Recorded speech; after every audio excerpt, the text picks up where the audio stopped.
Deus. Cumprimente 2 ou 3 pessoas aí antes de se sentar. Uau. Você está feliz com Jesus? Eu estou muito feliz, eu estou muito animado nessa noite.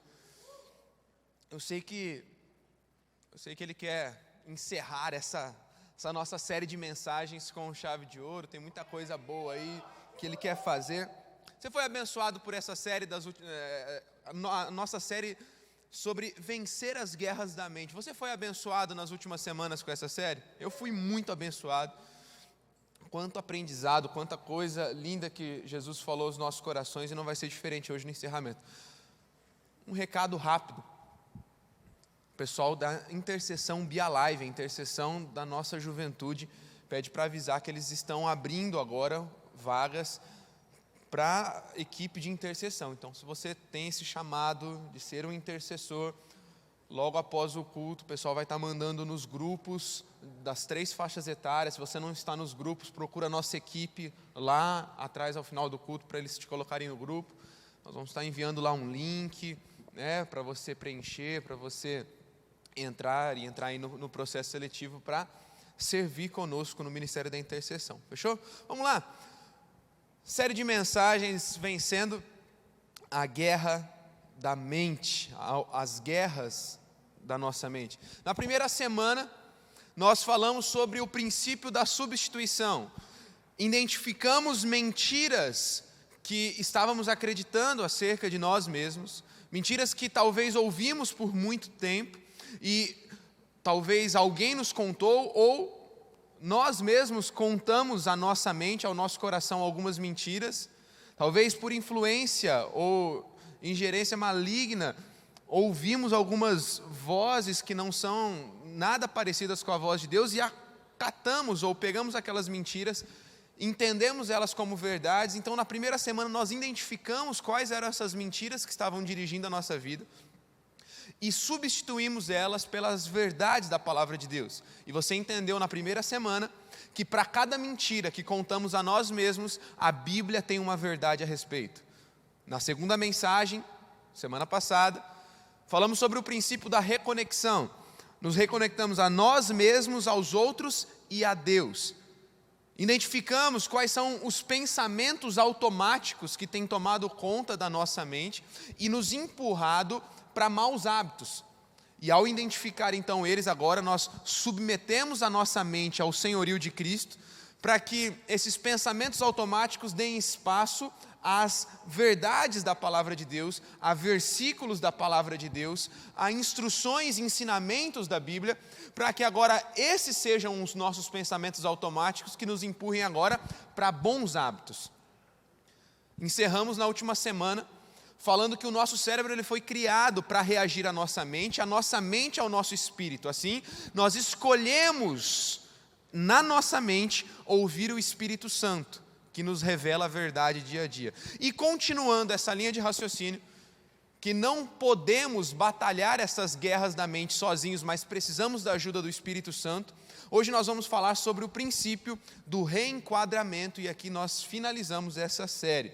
Se você não conseguiu assistir ou ouvir nenhuma dessas mensagens que eu acabei de citar, que eu acabei de recapitular, elas já estão disponíveis no canal do YouTube da Juventude Alive ou em qualquer plataforma de podcast. Você pode procurar e assistir ou ouvir essas palavras que eu tenho certeza que irão te abençoar muito. O princípio do reenquadramento é a mensagem 3 para a gente finalizar essa série. Ore mais uma vez comigo, feche seus olhos. Jesus, nós levamos todo o nosso pensamento cativo ao Senhor e pedimos para que o Senhor fale conosco ao encerrar essa série, para que nunca mais voltemos atrás, mas possamos ter os nossos pensamentos dirigidos pelo Senhor, para que assim, consequentemente, possamos ter novos hábitos, novas direções, novas ações, e o nosso futuro venha a ser tudo aquilo que o Senhor preparou para nós. Essa é a nossa oração em Teu nome. Amém e amém. Sabe, a sua vida geralmente é um reflexo dos seus pensamentos. Você já ouviu falar sobre filtros mentais? Filtros mentais são estruturas desenvolvidas nos nossos cérebros. a partir de experiências boas ou ruins. Por exemplo, você que talvez cresceu em uma casa com um homem abusivo, portanto agora você começa a jogar estímulos para a tua mente dizendo, eu não posso confiar em nenhum homem. Você que, por exemplo, cresceu ouvindo dos seus pais, familiares ou da mídia que dinheiro ou ganhar dinheiro é errado. Aí de repente você entra num trabalho, você começa a ser promovido, Deus começa a te prosperar e você começa a pensar, será que eu deveria estar ganhando tanto dinheiro? Será que não é errado eu ganhar dinheiro? São experiências que passamos, todos nós passamos por diversas experiências ao longo da vida, e essas experiências talvez nos fazem ter agora filtros mentais que nos fazem pensar algo ou formular alguma linha de raciocínio que não deveria estar na nossa mente. E eu citei alguns exemplos, mas aí você pode agora enquadrar isso dentro da tua perspectiva, da tua história e pensar. Quais são os pensamentos, quais são as certezas, as convicções ou as perspectivas que você tem que foram geradas por experiências boas ou ruins lá da tua infância? E os filtros da mente, que eu acabei de dizer, eles moldam a forma que a gente enxerga e interpreta o mundo. E aí quando a gente se depara com exemplos como esse, eu falo assim, cara, e aí, como que eu vou fazer então para mudar isso? O princípio do reenquadramento. Diga comigo, reenquadramento. O que é reenquadramento? É criar intencionalmente uma nova forma de encarar as situações à nossa volta através de uma ressignificação, ou seja, dar novos significados às nossas experiências, dar novos significados àquilo que nós passamos, àquilo que vivemos, às experiências que tivemos em nossa vida. Você não pode controlar o que acontece com você, mas você pode controlar como isso te afeta. Como aquela famosa frase diz, você não pode evitar que uma pomba pouse na sua cabeça, mas você pode evitar que ela faça um ninho. Você não pode evitar, por exemplo, eu vou me ater aos exemplos que eu dei há pouco aqui, você não pode evitar de ter experiências com um homem abusivo durante toda a tua infância e adolescência. Mas você pode evitar que essa experiência ruim gere em você a percepção ou a perspectiva que todo homem é ruim. Você não pode evitar que talvez o contexto que você nasceu, as pessoas que andaram contigo durante toda a infância, colocaram na sua cabeça, por exemplo, que ter dinheiro é ruim, como o exemplo que eu acabei de citar. Você não pode evitar de passar por essa experiência, mas você pode evitar de ter a perspectiva equivocada e errada sobre ter dinheiro, porque a própria palavra de Deus vai dizer que Ele quer nos prosperar, Ele quer nos abençoar. Então a grande questão nessa noite é reenquadrar ou ressignificar algumas coisas que possam estar equivocadas na nossa mente. Filipenses capítulo 1, versículo 12 vai dizer, eu quero, irmãos, que saibais que as coisas que me aconteceram contribuíram para o maior proveito do Evangelho, de maneira que as minhas prisões em Cristo foram manifestas por toda a guarda pretoriana e por todos os demais lugares. Quem está falando aqui? Paulo.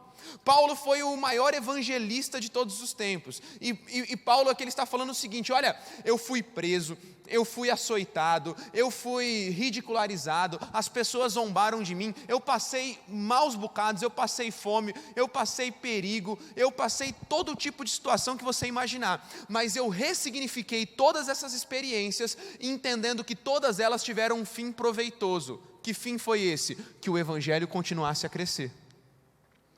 Entenda então que Paulo, ele não tinha como evitar aquelas experiências ruins. Ele não tinha como evitar ser preso injustamente, ser ridicularizado injustamente.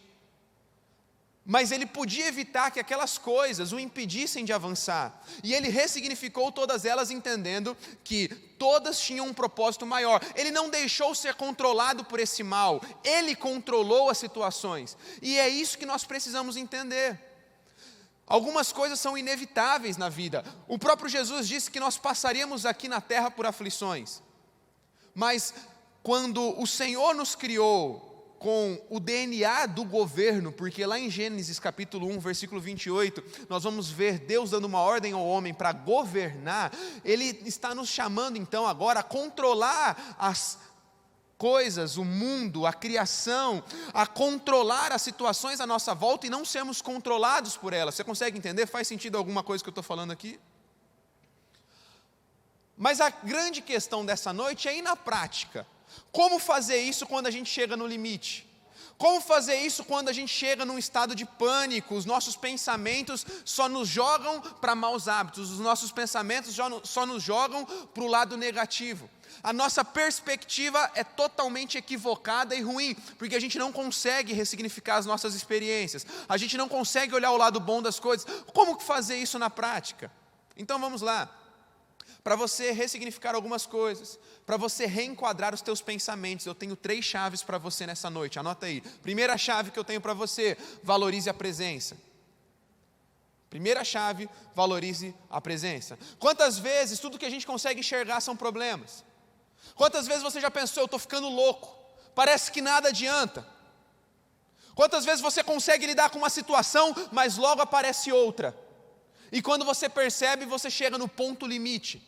Quantas vezes parece que você está como uma criança brincando com as ondas do mar pela primeira vez? Quando ela se recupera de uma onda, vem a outra e derruba ela. E quando ele se recupera de outra, vem outra e derruba. Quantas vezes parece que você nunca vai conseguir ressignificar suas experiências, você nunca vai conseguir olhar com a perspectiva do céu, você nunca vai conseguir ter uma mente sã e uma saúde mental equilibrada, porque parece que tudo te abala, tudo te joga para baixo, e você fala assim, eu estou no meu limite. Vamos aprender com alguém que chegou no limite. Eu quero contar para você rapidamente uma das histórias de Elias. Elias foi o maior dos profetas do Velho Testamento. Elias é uma referência para todos nós até hoje. Seu nome, ainda quando criança, dado por seu pai, queria dizer só o Senhor é Deus.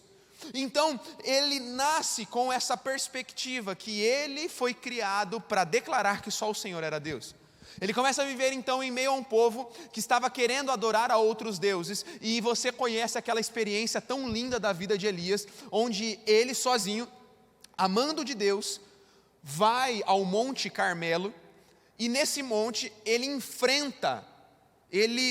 tem um enfrentamento, um embate com mais ou menos 850 a 900 profetas de Baal, falsos profetas. Baal era um deus da época, né? Um deus cultuado por aquele povo, que para eles era o deus da fertilidade. Então ele vai lá e ele trava um grande embate com aqueles falsos profetas e com o povo que estava lá, e ele fala, vamos fazer o seguinte, eu vou fazer um altar aqui, vocês fazem o altar de vocês, o Deus que for o Deus verdadeiro vai responder por meio do fogo. Então, os adoradores desse falso Deus Baal, eles fazem, né, o altar, e eles ficam por horas clamando, e Elias chega até a zombar deles, falando, fala mais alto, quem sabe ele está ocupado e não está ouvindo vocês. E por horas eles oram e nada acontece. Elias, para demonstrar o poder do nosso Deus, o Deus verdadeiro, ele fala assim, até coloca um pouquinho de água aí, dá uma encharcada no altar aí, para ficar um negócio mais difícil.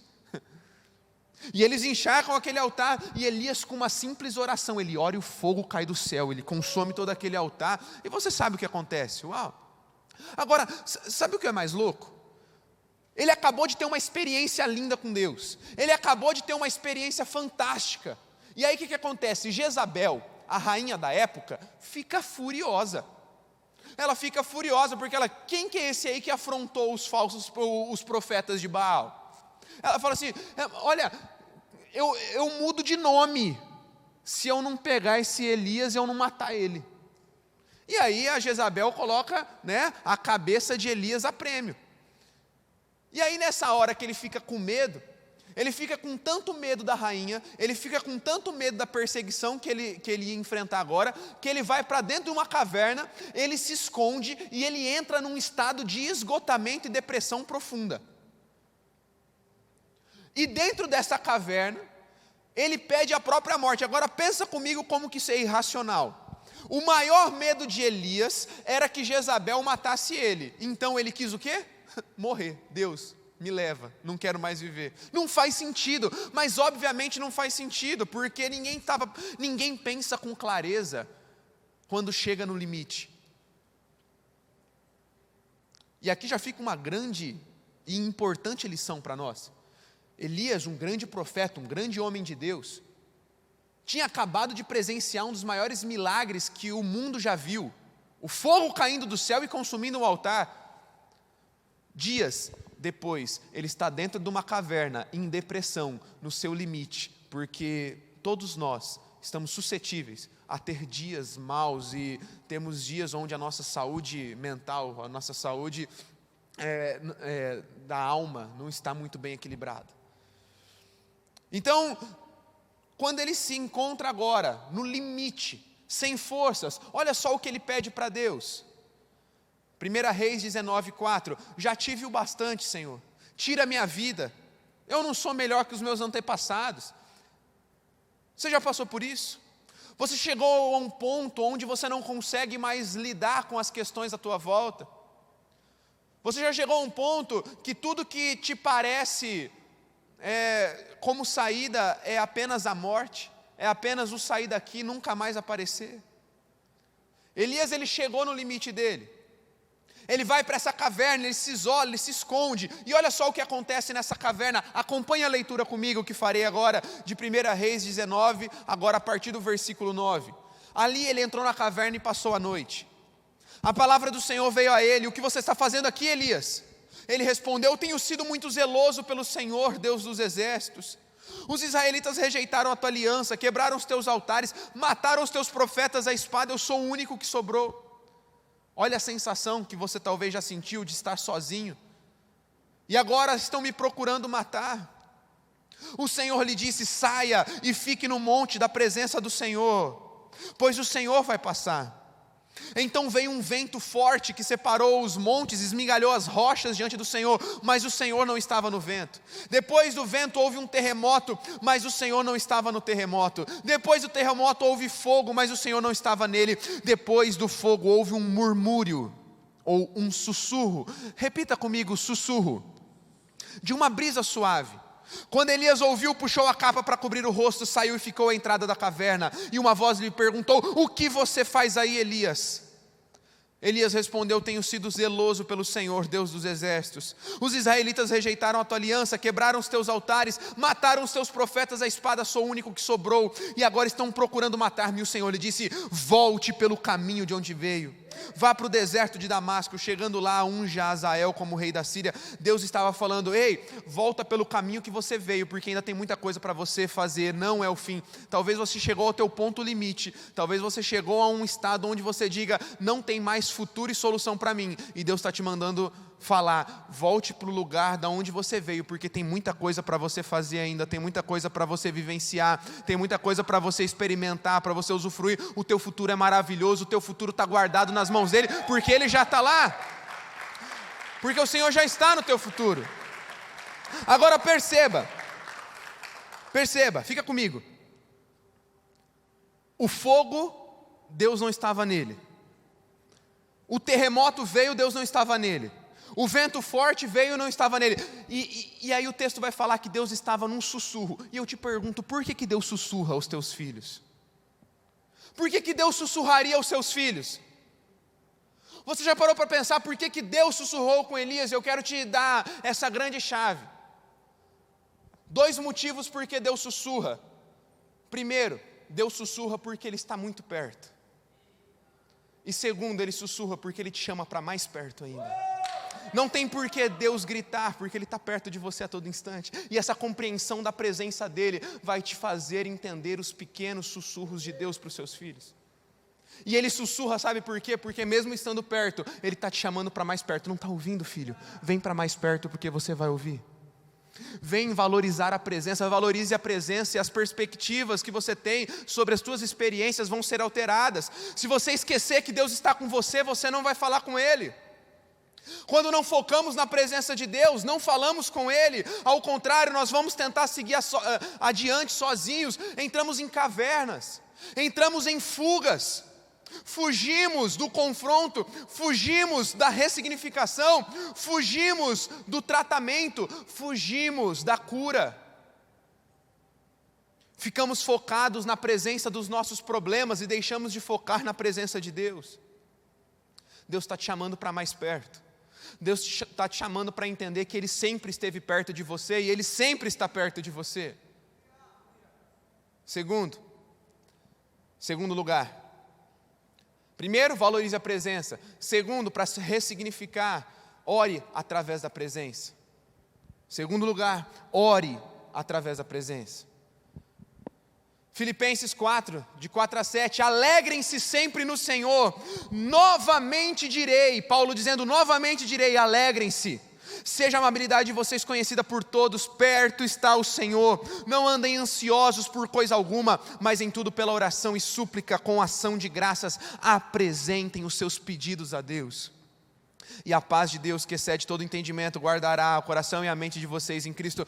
Ei, Paulo escrevendo, ele diz, alegrem-se. E ele fala, novamente eu vou dizer, alegrem-se. Deixa eu te falar, sabe quando que Paulo escreveu esse texto? Sabe quando que foi? Na prisão. Como que alguém está preso e diz, alegrem-se no Senhor? 3 coisas que me chamam a atenção nesse texto. Primeiro ele diz, alegrem-se. Mas segundo ele fala, porque perto está o Senhor. Então a presença, eu acabei de falar, valorize a presença. Quando você tem a compreensão que Deus está perto de você, você pode estar na prisão. Você pode estar na depressão, você pode estar na ansiedade, você pode estar no pior momento da tua vida, as tuas finanças podem estar de mal a pior, as situações ao teu redor, os traumas podem estar te sufocando. Quando você entende que perto está o Senhor, você dirá, alegrem-se no Senhor. Novamente direi, alegrem-se no Senhor, porque Ele está perto, Ele não está longe. E aí Paulo ele termina dizendo, e apresentem seus pedidos a Deus, orem. Reconhecer a presença de Deus e orar através dela vai te dar paz quando você tiver motivos para entrar em pânico. Tudo está dando motivos para você entrar em pânico. Tudo está dando motivos para você parar. Tudo está dando motivos para você desanimar. A presença de Deus te leva, então, agora nesse momento para a oração, porque o lugar da petição, o lugar da oração, quando você apresenta os seus pedidos a Deus, você sabe que Ele é um Deus perto, e Ele é um Deus que tem prazer em responder às nossas orações. A oração funciona, a oração muda as coisas, talvez o mais importante, a oração muda você. A oração muda o seu cérebro, sabia disso? Poucas décadas atrás, os neurologistas eles criam que o cérebro ele parava de crescer na adolescência. Hoje nós já sabemos que isso não é verdade. Os neurologistas eles chamam isso de neuroplasticidade.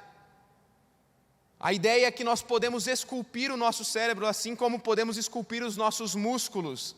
Com um tempo estratégico na academia, você esculpe, você dá forma aos seus músculos.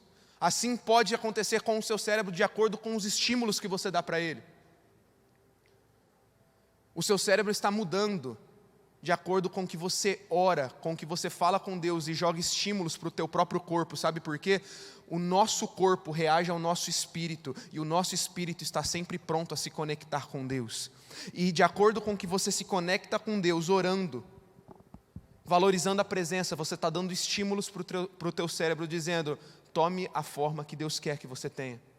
A doutora Caroline Leaf, uma grande médica, e também uma grande mulher de Deus, num dos seus livros ela diz o seguinte, presta atenção, foi descoberto que 12 minutos de oração diária, focada durante um período de 8 semanas, pode mudar o cérebro de tal maneira que a mudança pode ser identificada numa tomografia. Esse tipo de oração aumenta a atividade nas áreas cerebrais associadas à interação social, compaixão, sensibilidade e outros. E também aumenta a atividade no lóbulo frontal à medida que o foco e a intencionalidade aumentam. A ciência está provando que a oração de um justo é poderosa e eficaz. A palavra de Deus já dizia isso há muito tempo. A tua oração é poderosa, a tua oração é eficaz. Ore, se conecte com Deus, fale com Deus, apresente os seus pedidos a Deus. Tem gente que acha que, mas Deus não vai olhar para esse problema, eu não vou incomodar Deus com isso. Deixa eu te dizer algo, se for grande demais para você se preocupar, então é grande bastante para você orar também. Se estiver na sua mente, saiba que está no coração de Deus, porque a palavra de Deus fala que é Ele quem coloca o querer e é Ele quem coloca o efetuar. Deixa eu te dizer, o teu Deus, O nosso Deus não é um pai medíocre. A mente dele, as mãos e o coração dele não funcionam como o nosso. Tem gente que fala assim, não, o que você quer que eu... Vamos apresentar os pedidos a Deus agora? Aí o cara fala assim, não, só agradece. Já aconteceu na célula com você? Vamos para os momentos dos pedidos de oração agora. O que você queria que eu orasse por você? Não, só agradece. Só agradece, espera aí.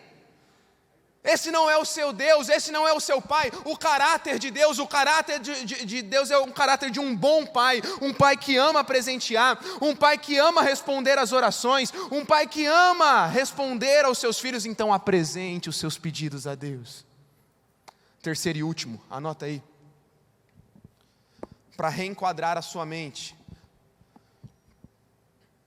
para ressignificar, louve a Deus a todo tempo. Louve a Deus a todo tempo. Quando praticamos a presença de Deus, conscientes que Ele está perto, nós oramos, e quando oramos, entregamos louvores a Deus. Louvor é elogiar a Deus, e tem tudo a ver com perspectiva. Preste atenção, uma mudança de perspectiva nos leva a louvar a Deus, e louvar a Deus nos leva a uma mudança de perspectiva. Eu vejo muito isso nos Salmos. Eu vejo muitos dos salmistas começando o salmo dizendo tudo aquilo que lhe estava acontecendo na vida, as situações difíceis que eles estavam enfrentando, mas logo depois eles davam um comando para o cérebro deles, eles davam um comando para a mente deles, para que a mente deles então agora pudesse louvar a Deus. Veja, por exemplo, Salmo 42:5, o salmista vai dizer, por que você está triste, minha alma? Por que está perturbada dentro de mim?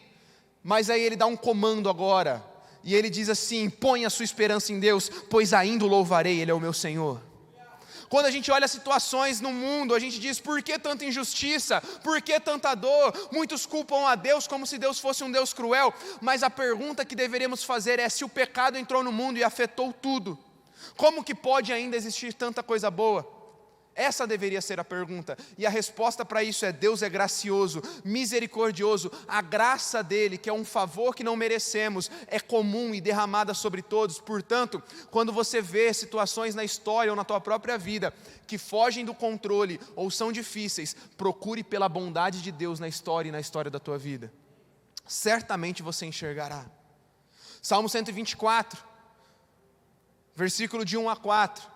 O povo de Israel preso, eles dizem, se o Senhor não estivesse do nosso lado, que Israel repita, se o Senhor não estivesse do nosso lado, quando os inimigos nos atacaram, eles já teriam nos engolidos vivos. Quando se enfureceram contra nós, as águas já nos teriam arrastados e as torrentes nos teriam afogado. Olha o que o povo está dizendo, ei, estamos sendo atingidos, os inimigos estão vindo contra nós, mas se Deus não estivesse conosco, já teríamos morrido. Isso é louvor. Isso é mudar a perspectiva, isso é trazer à memória o que pode nos dar esperança.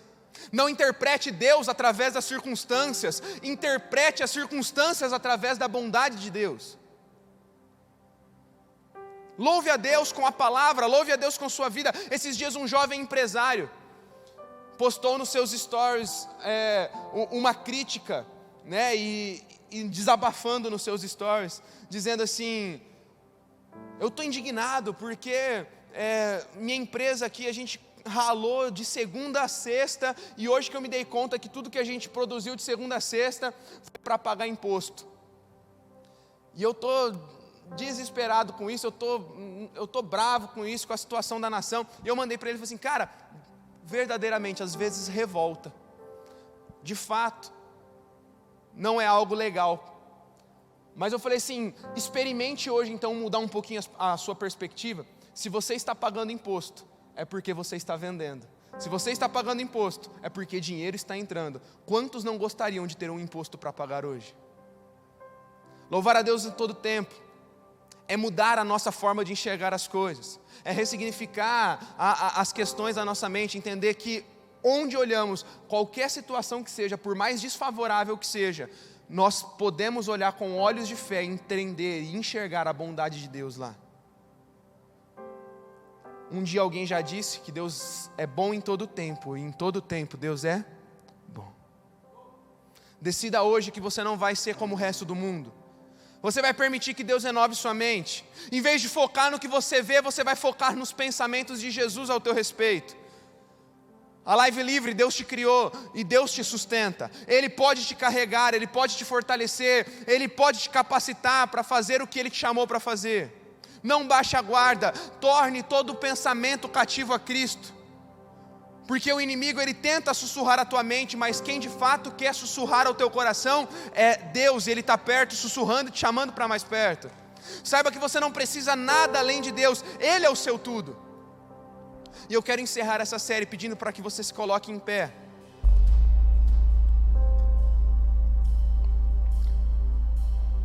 E tão somente receba essas verdades na sua mente. Você está pronto? A Live Livre, vocês estão prontos? Eu quero liberar verdades de Deus ao teu respeito. Preste atenção aqui.